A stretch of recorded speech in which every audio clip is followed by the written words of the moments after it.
উত্তরপ্রদেশের প্রশাসন যেভাবে মসজিদের মাইক থেকে আজান দেয়াকে কেন্দ্র করে ইমাম সাহেবকে তুলে নিয়ে এসে থানায় দীর্ঘক্ষণ বসিয়ে রেখে 2 লাখ টাকা জরিমানা করেছে, এটা তীব্র সংবিধান বহির্ভূত কাজ করেছে।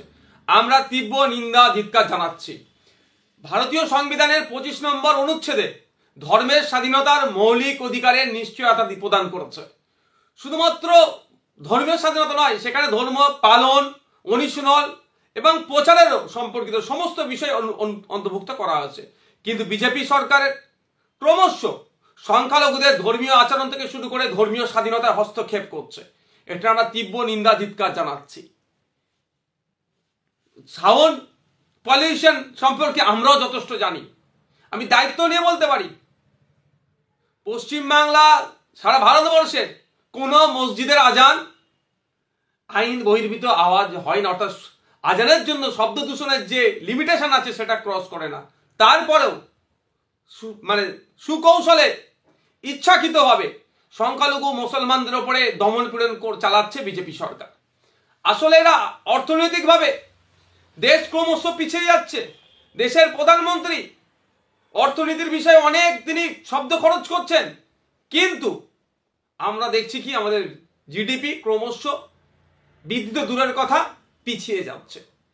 এটাকে ঢাকা দেওয়ার জন্য, সমস্ত রকমের ব্যর্থতাদের ঢাকা দেওয়ার জন্য কেন্দ্র সরকারের বিজেপির যে সমস্ত ব্যর্থ হচ্ছে সেগুলো ঢাকা দেওয়ার জন্য ধর্ম তারা খেলতে চাইছেন। তারা হিন্দুত্বের তাস খেলছে। এই হিন্দুত্বের তাস খেলে তারা ভোটকে কুক্ষিগত করে রাখতে চাইছে। মানুষ যখন বেকারত্বের সংখ্যা বেড়ে যাচ্ছে, যে প্রশ্ন করছে মানুষ যখন কেন ক্ষুধার্তের সংখ্যা বেড়ে যাচ্ছে, বছরে 2 কোটি চাকরি দেওয়ার কথা বলেছিল, ব্যর্থ হয়েছে যখন প্রশ্ন করছে, টাকা বিদেশ থেকে নিয়ে আসবো বা টাকা নোটবন্দির জন্য সুফল পাবে, উল্টে কুফল হচ্ছে, এই প্রশ্নগুলো যখন জনমানুষে তৈরি হচ্ছে, তখনই ধর্ম খেলছে আর এই দিকে মাইন্ডকে ডাইভার্ট করে দেওয়ার চেষ্টা করছে।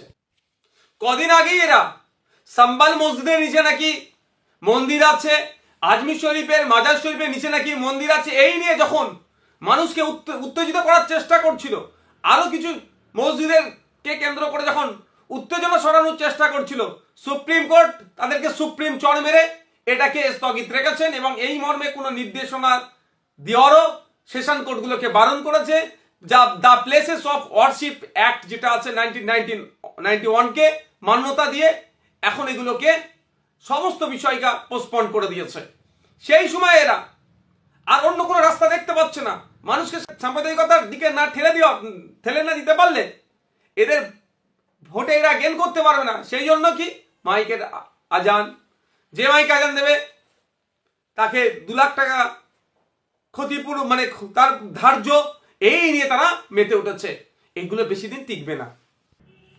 বিজেপি পরিচালিত সরকার যেভাবে এই মৌলিক অধিকারগুলোকে হস্তক্ষেপ করার চেষ্টা করছে, আমরা সম্পূর্ণ এর বিরোধিতা করছি এবং আমরা মনে করছি এটা সম্পূর্ণ সংবিধান অবমাননা তুল্য। তাই দেশের সংবিধান, আইন কানুন রক্ষার দায়িত্ব আমাদেরকে নিতে হবে। সংবিধান আমাদের মৌলিক অধিকার দিয়েছে, সেটাকে যারা ভুলণ্ডিত করছে ঐক্যবদ্ধভাবে তাদের বিরুদ্ধে গণতান্ত্রিক প্রক্রিয়ায় লড়াই করতে হবে এবং তারা যে সাম্প্রদায়িক চিন্তাভাবনা ছড়িয়ে দেওয়ার চেষ্টা করছে এর বিরুদ্ধে সংখ্যালঘু থেকে শুরু করে সংখ্যাগুরুদেরকে ঐক্যবদ্ধ হতে হবে। বাংলাদেশে সংখ্যালঘুরা আক্রান্ত হচ্ছে, হিন্দুরা বাংলাদেশে আক্রান্ত হচ্ছে, তার বিরুদ্ধে যেরকম ভাবে সংখ্যালঘু থেকে শুরু করে সংখ্যাগুরুরা পশ্চিমবাংলা ভারতবর্ষে প্রতিবাদ করছে, ঠিক একইভাবে পশ্চিমবাংলা ভারতবর্ষের সংখ্যালঘুরা যেভাবে আক্রান্ত হচ্ছে, তাদের অধিকার দিনের পর দিন যেভাবে খর্ব করা হচ্ছে, এটার বিরুদ্ধেও শুধুমাত্র পশ্চিমবাংলা ভারতবর্ষের সংখ্যালঘুরা নয়, দেশের সংখ্যালঘুদেরকেও, দেশের সংখ্যালঘুদের সাথে দেশের সংখ্যাগুরুদেরকেও গলায় মিলাতে হবে এবং কেন্দ্রের বিজেপি সরকার এবং বিভিন্ন রাজ্য সরকার যেভাবে সংখ্যালঘুদের অধিকারগুলোকে খর্ব করার চেষ্টা করছে তার বিরুদ্ধে সোচ্চার হতে হবে। আমি আশা করছি শুভবুদ্ধি সম্পন্ন মানুষেরা বিজেপির এই ধরনের সাম্প্রদায়িকতার বিরুদ্ধে ঐক্যবদ্ধ হয়ে লড়াই করবেন গণতান্ত্রিক প্রক্রিয়াতে।